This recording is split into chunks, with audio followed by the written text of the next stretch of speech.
సచ్చేదాకా తెలంగాణ కోసం పనిచేస్తా. నేనే తెలంగాణ వాదిని. తెలంగాణ అంటే నాకు పానం. ఈ నేల మీద ఎంతో ప్రేమ ఉన్నది అని ఉద్దర మాటలు చెప్పుడు కాదు, ఆచరించాలి. మాటలల్ల కాకుంటే చేతులల్ల చూపెట్టాలి.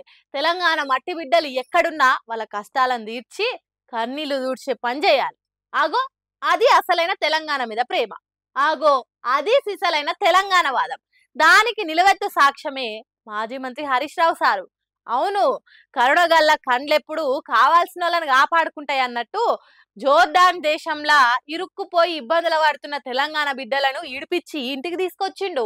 ఏడాది కింద జోర్డాన్ దేశంలా వ్యవసాయం పని చేసేదానికి ఇక్కడ నుంచి 12 మంది పోయిండ్రట. ఆడికి పోయినాక చెప్పిందోటి చేయించేది ఇంకోటి అన్నట్టు చేసిండ్రట జోర్డాన్ దేశపోళ్ళు. అక్కడ యుత తిబ్బల పడ్డరు, ఏం జరిగిందో అనేది చెప్తున్నారు. పని చేసిన అసలు మేము పోయింది అగ్రికల్చర్ లేబర్గా పోయినాం.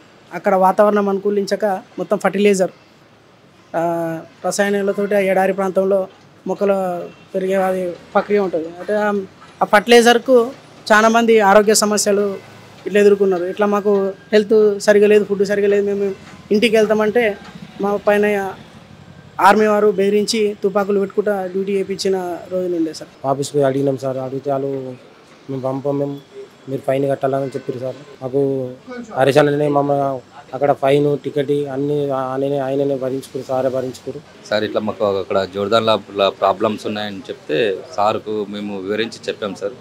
అప్పటి నుంచి మాకు సారు హెల్ప్ చేసి ఇక్కడ దాకా తీసుకొచ్చాడు సార్. మాకు సార్కు మేము ఎప్పటికీ వెళ్ళ రుణపడి ఉంటాం సార్. ఆ పంపనందుకు చాలా ఎమ్మెల్యేలకు, ఎంపీలకు, ఎవరికి తెలిసిన వారికి చాలా మందికి వేసాం సార్.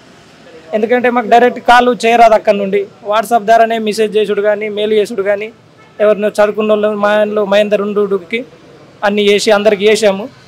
చేసినా ఎవరు కూడా మాకు స్పందించలేదు సార్.